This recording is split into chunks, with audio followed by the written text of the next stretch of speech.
예, 할렐루야. 오늘 12월 23일 수요일 날짜입니다. 오늘부터 성탄 주일을 준비하기 위한 본문 말씀을 묵상하게 됩니다. 오늘 특별히 다니엘 40일 특별 기도의 둘째 날입니다. 우리 함께 은혜를 사모하면서 나아가도록 하겠습니다. 오늘 본문 말씀은 누가복음 1장 26절에서 38절 말씀 보도록 하겠습니다. 여섯째 달에 천사 가브리엘이 하나님의 보내심을 받아 갈릴리 나사렛이란 동네에 가서 다윗의 자손 요셉이라 하는 사람과 약혼한 처녀에게 이르니 그 처녀의 이름은 마리아라. 그에게 들어가 이르되 은혜를 받은 자여 평안할지어다. 주께서 너와 함께 하시도다 하니 처녀가 그 말을 듣고 놀라 이런 인사가 어찌함인가 생각하매 천사가 이르되 마리아여 두려워하지 말라. 내가 하나님께 은혜를 입었느니라.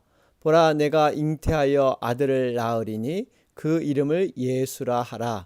그가 큰 자가 되고 지극히 높으신 이의 아들이라 일컬어질 것이요 주 하나님께서 그 조상 다윗의 왕위를 그에게 주시리니 영원히 야곱의 집을 왕으로 다스릴 것이며 그 나라가 무궁하리라.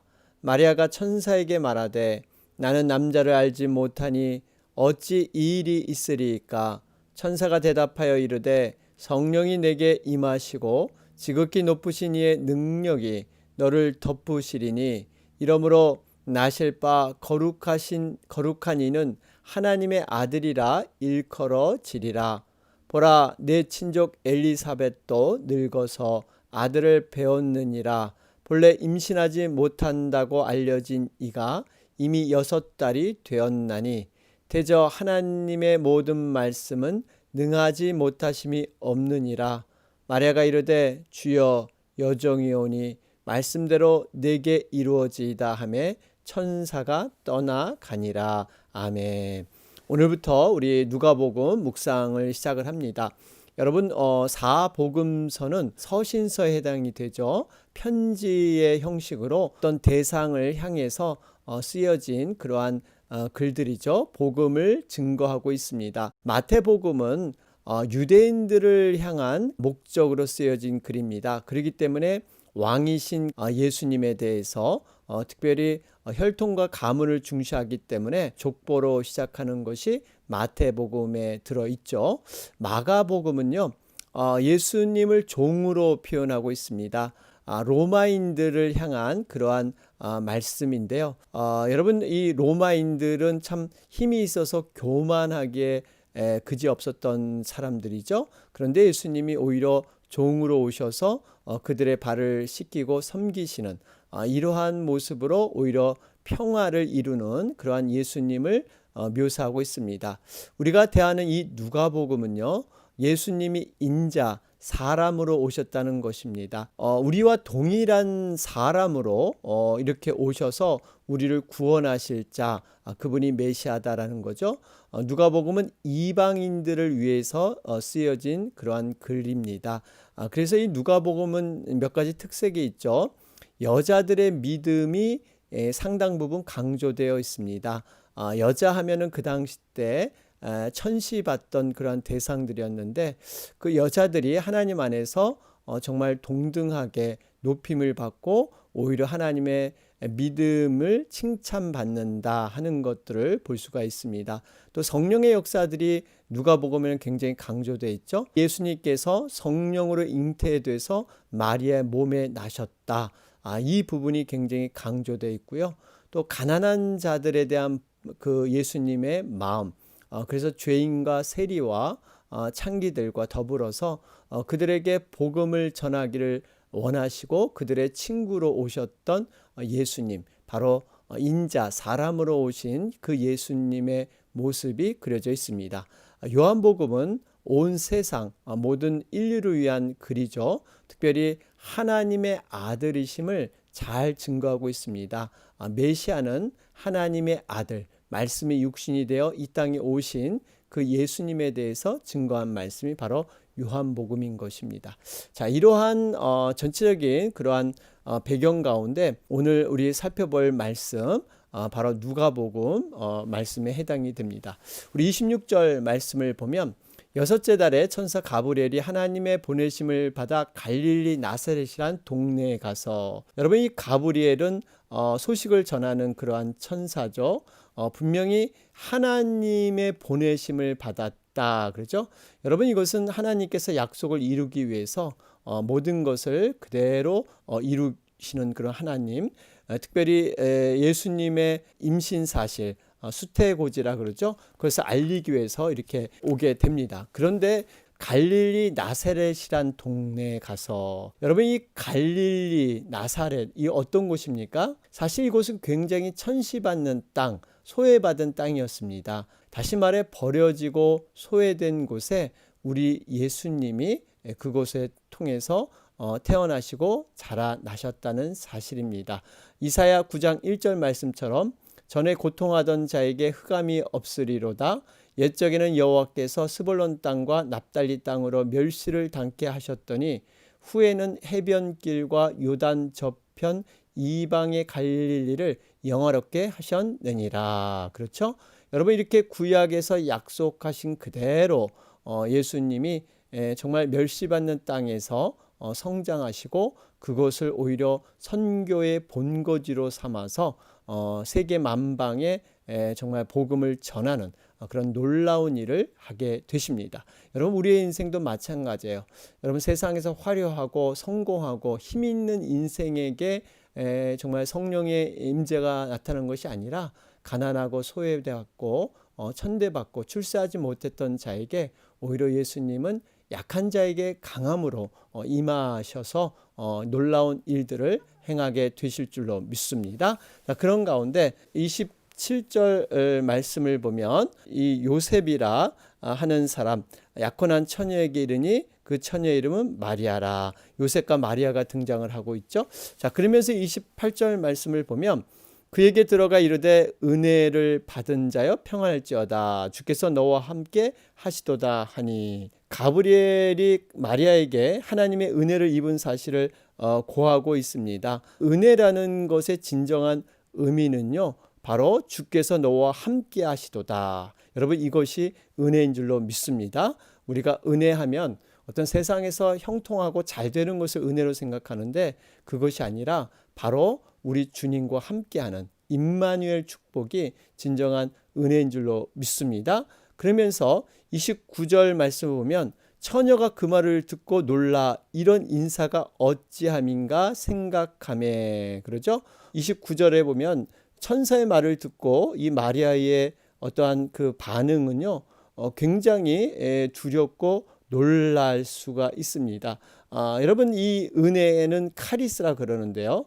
사실 지금 놀라고 두려운 이유가 있죠. 처녀가 잉태하게 됐다. 사실 이 마리아는 정식적인 결혼 관계를 하지 않은 그러한 여자인데도 불구하고 아이를 임신하게 됐다. 사실 이것은 그 당시로 돌아가 보면 돌로 쳐 죽임을 받을 수 있는, 또 집안에서는 내쳐져서 이제는 딸로서가 아닌 버림받을 수 있는, 또 남편에게는 어떻습니까? 그 당시 순결과 정결을 강조하는 그런 시대에 당시 사회에서 완전히 매장당할 수밖에 없는 이러한 죄에 해당이 됩니다. 그런데 지금 엄청난 이러한 놀라운 것이 지금 마리아에게 임하고 있습니다. 여러분 이걸 보면 우리가 은혜는 정말 주와 함께 하는 것이 중요하고요. 두 번째로 보면 주님의 뜻을 이루는 것입니다. 어떻게 보면 지금 마리아는 객관적인 형편은 고난의 길을 가게 되는 것이죠. 그런데 그 고난의 길이라도 우리 주님이 함께하는 것, 여러분 이것이 바로 은혜인 줄로 믿습니다. 결국 은혜는요, 우리 주님을 위해서 믿음을 위해서 살아갈 때 받는 여러 가지 고난을 통해서 하나님의 살아계신 능력을 체험하는 것, 여러분 이것이 은혜이지 않겠습니까? 자, 그러면서 30절 보면 천사가 이르되 마리아여 무서워하지 말라. 내가 하나님께 은혜를 입었느니라. 여러분 우리의 인생은 무서워하고 두려워할 수밖에 없죠. 그런데 천사가 이름을 정확히 불러주고 있다는 사실입니다. 13절에도 우리 앞에 누가복음 1장 13절에도 사가라여 그러죠. 여러분 이름을 부른다는 것은 그 사람의 상황과 형편을 너무나 잘 알고 있다는 것입니다. 그리고 그 개인적인 정말 깊은 상황을 우리 하나님이 너무나 잘 알고 계시기에 개인적으로 이렇게 마리아여 이름을 부르고 계십니다. 그러면서 모든 두려움은 어떻게 떨쳐버릴 수 있는 것인가 하는 것은 바로 내가 하나님의 은혜를 입었느니라. 여러분 인간의 모든 두려움은요 하나님을 만나야 합니다. 하나님을 깊이 만나고 모든 이 죄악의 두려움, 우리 인간에게는 이 죄로 말미암아 죽음에 대한 두려움이 있죠. 여러분 이것을 이겨내는 방법은 결국 하나님 안에서 우리가 예수님을 영접할 때만이 이 모든 죄와 사망의 두려움을 우리는 이겨나가게 될 줄로 믿습니다. 그러면서 31절에 보라 내가 잉태하여 아들을 낳으리니 그 이름을 예수라 하라. 여러분 예수라는 이름은 히브리 말로 여호수아, 하나님은 구원이시다 이런 뜻입니다. 이것을 헬라식으로 불러서 예수, 여호수아랑 예수라는 것은 어떻게 보면 같은 의미죠. 여러분 이 구원하시는 자 바로 예수 그리스도 한 분밖에 없는 줄로 믿습니다. 우리 예수님께서는 죄가 없으신 분이세요. 성령으로 잉태되셨습니다. 이 땅에 구원자로 보내주신 하나님의 사랑의 증거가 바로 예수님이 되고 있죠. 하나님 앞에서 사람이 어찌 의롭다 하며 부녀에게서 난 자가 어찌 깨끗하다 하랴. 욥기 25장 4절 말씀입니다.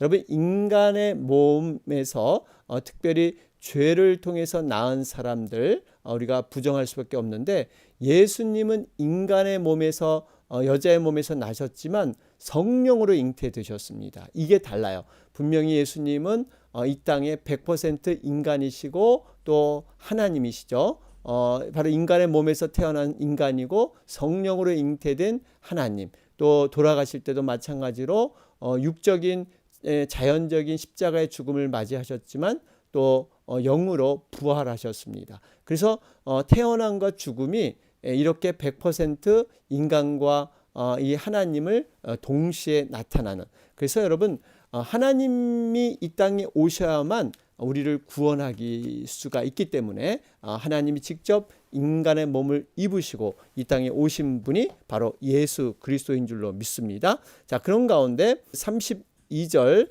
우리 33절을 보면 예수님을 우리가 어떤 분인가를 알 수가 있습니다. 32절에 큰 자가 되고 지극히 높으신 이의 아들이라.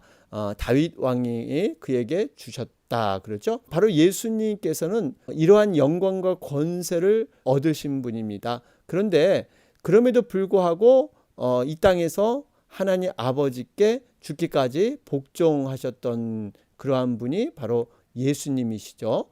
이렇게 하나님께 정말 전적인 그러한 복종, 순종을 통해서 완전히 이제 하나님은 그 모든 권한을, 모든 영광을 다시 회복시켜 주십니다. 빌립보서 2장 10절 11절은 말씀합니다. 하늘에 있는 자들과 땅에 있는 자들과 땅 아래에 있는 자들로 모든 무릎을 예수의 이름에 꿇게 하시고 모든 입으로 예수 그리스도를 주라 시인하여 하나님 아버지께 영광을 돌리게 하셨느니라. 그러죠? 여러분 결국 이렇게 하나님 아버지께 순종하고 복종했더니 모든 영광을 그대로 예수 그리스도께 나타나시는 우리의 삶이 바로 이런 삶이 되어야 합니다. 우리가 정말 하나님 앞에 순종할 때 예수 그리스도를 중심 삼아서 우리가 하나님 앞에 나아갈 때 여러분 모든 영광과 권세가 비로소 그때 순종과 복종을 통해 주어지는 줄로 믿습니다. 우리가 정말 예수님을 따르는 자로 살 때만이 온전히 모든 것이 회복된다 하는 것을 우리는 알 수가 있습니다. 자, 그러면서 예수님께서 이제 어떻게 오셨는가 보면요. 34절에 천사에게 말을 하죠. 나는 남자를 알지 못하니 어찌 이 일이 있으리까. 여러분 마리아는 얼마나 당황했겠어요. 전혀 남자와 상관하지 않는데 어떻게 이 일이 일어났는가, 많은 두려움과 경외감이 있었을 것입니다. 그럴 때 35절에 천사가 말을 합니다. 성령이 내게 임하시고 지극히 높으신 이의 능력이 너를 덮으시리니 이러므로 나실 바 거룩한 이는 하나님의 아들이라 일컬어지리라. 우리가 이 성령으로 잉태되었다는 것이 얼마나 중요한지 몰라요. 만약에 성령으로 잉태되지 않았으면요, 예수님도 우리와 별반 없는 똑같은 죄인일 수밖에 없습니다. 왜냐하면 죄는 잉태돼서 계속해서 바로 아담과 하와가 타락한 이후에 계속 내려오기 때문에 인간의 그런 방법으로 이렇게 태어난 모든 육신은 이 죄의 타락한 옷을 입기 때문에 모두 죄인일 수밖에 없습니다. 여러분, 그렇기 때문에 성령으로 잉태되었다는 것은 죄가 없으시다는 거죠. 죄가 없어야만 죄인들을 구원할 수 있는 거예요. 죄인이 죄인을 절대 구원하지 못했습니다. 그래서 이 다른 성인들, 예수님도 세상에선 4대 성인의 하나로 보고 있는데요. 여러분, 그렇지 않습니다. 성인들은 그저 인간의 몸에서 태어난 그러한 육신일 뿐입니다. 여러분, 성령으로 잉태됐다는 것이 얼마나 중요한 그러한 축인가 모릅니다. 우리의 믿음이 흔들려서는 안 돼요. 우리는 분명히 예수님은 죄와 상관없이 성령으로 이 땅에 오신 바로 하나님의 아들 되심을 여러분 믿으시기를 바랍니다. 그런 가운데 우리 36절 말씀을 보면요. 보라, 내 친족 엘리사벳도 늙어서 아들을 배웠느니라. 본래 임신하지 못한다고 알려진 이가 이미 6달이 되었나니. 여러분, 이 말씀을 묵상하면요, 정말 하나님께서는 기가 막히신 하나님이세요. 우리에게 놀라운 능력과 기적을 나타나실 때 한 번에 갑작스럽게 당황스럽게 일하지 아니하시고 주변의 상황을 통해서 미리 예비하시고 준비하신다는 사실입니다. 세례 요한이 예수님과 친척 관계가 되죠. 여기 보면 엘리사벳, 이미 이러한 그 친족 엘리사벳은 나이가 굉장히 많은 여인이었죠. 이제는 다 경수가 끊어진 상태. 그런데 정말 하나님의 믿음의 능력으로 세례 요한을 임신하게 되었습니다. 마리아가 볼 때 가능성 없는 늙은 그러한 친족 엘리사벳도 아이를 가졌는데 하물며 처녀인 내가 아이를 성령으로 잉태하지 못할 수 있을까? 할 수 있다라는 이러한 생각을 갖게 한다는 것입니다. 여러분, 이걸 보면 하나님께서는 반드시 하나님의 놀라운 일을 하기 전에 우리가 깨닫지 못해서 그렇지 우리 주변에는요, 하나님이 이렇게 차근차근 한 스텝 한 스텝 예비하신 사건들이 있습니다. 우리의 영안이 열려서 믿음의 눈이 열려서 그것을 붙잡고 그것을 나의 것으로 적용해 가는 것, 여러분, 이것이 바로 믿음의 사람인 줄로 믿습니다. 그래서 이렇게 믿음의 동역자를 옆에 두세요. 엘리사벳도 큰 체험을 하지 않았습니까? 임신하지 못한다고 했는데 이미 6달이 되었다. 세례 요한이 예수님보다 먼저 태어난 것이죠. 이걸 보면 우리가 여호와 일에 준비하시는 하나님은 항상 모든 것을 준비하고 모든 것을 계획하고 계시다 하는 것을 볼 수가 있습니다. 히브리서 13장 7절 말씀에 하나님의 말씀을 너희에게 이르고 너희를 인도하던 자들을 생각하며 저희 행실의 종말을 주의하여 보고 저희 믿음을 본받으라. 여러분, 우리 주변에 있는 바로 엘리사벳과 같은 이러한 믿음의 사람들의 하나님의 체험과 놀라운 능력의 경험들을 우리는 눈여겨보면서 이것이 남의 이야기가 아니라 남에게 일어난 어떤 특별한 기적의 사건이 아니라 우리에게도 믿음으로 간구하고 믿음으로 서면 반드시 우리에게도 임한다는 사실입니다. 여러분, 이것을 붙잡아야 돼요. 바라기는 우리가 40일 다니엘 특별 기도를 통해서 정말 이렇게 엘리사벳과 마리아가 경험했던 그 하나님의 놀라운 기적과 능력을 경험하는 우리가 되시기를 바랍니다. 자, 그러면서 37절 말씀을 보면 대저 하나님의 모든 말씀은 능하지 못하심이 없느니라. 여러분, 이것이 바로 천사의 믿음이죠. 모든 말씀은 능하지 못하심이 없느니라. 우리의 이성과 지식과 경험을 뛰어넘어서 하나님은 못하시는 것이 없으십니다. 아브라함에게도 말씀하셨잖아요. 이 아이를 약속대로 주리라. 모든 것이 끝났다고 생각했지만 하나님은 분명한 약속을 통해서 이루어 주십니다. 하나님은 정말 이 돌들을 들어서 아브라함의 자손을 만드실 수 있는 분이에요. 정말 죽은 이 막대기에서 싹이 나게 하신 분이 하나님이십니다. 여러분, 이것을 초자연적인 능력, 우리가 온전한 믿음만 있으면 그 말씀의 근거에서 이렇게 놀라운 일들을 행하신다 하는 것을 볼 때 우리의 믿음이 조금 더 의심하지 않고, 여러분, 의심한다는 것은 마음이 갈린다는 겁니다. 이걸까 저걸까, 두 갈래로 갈리는, 세 갈래로 갈리는, 이 갈려서는 안 되고요. 오로지 한 곳, 믿음대로 되리라 말씀하신 것처럼 우리는 단순한 믿음, 어린아이 믿음으로 여러분 서야 될 줄로 믿습니다. 자, 그런 가운데 38절 마리아의 최종적인 그러한 결론적인 고백이 무엇입니까?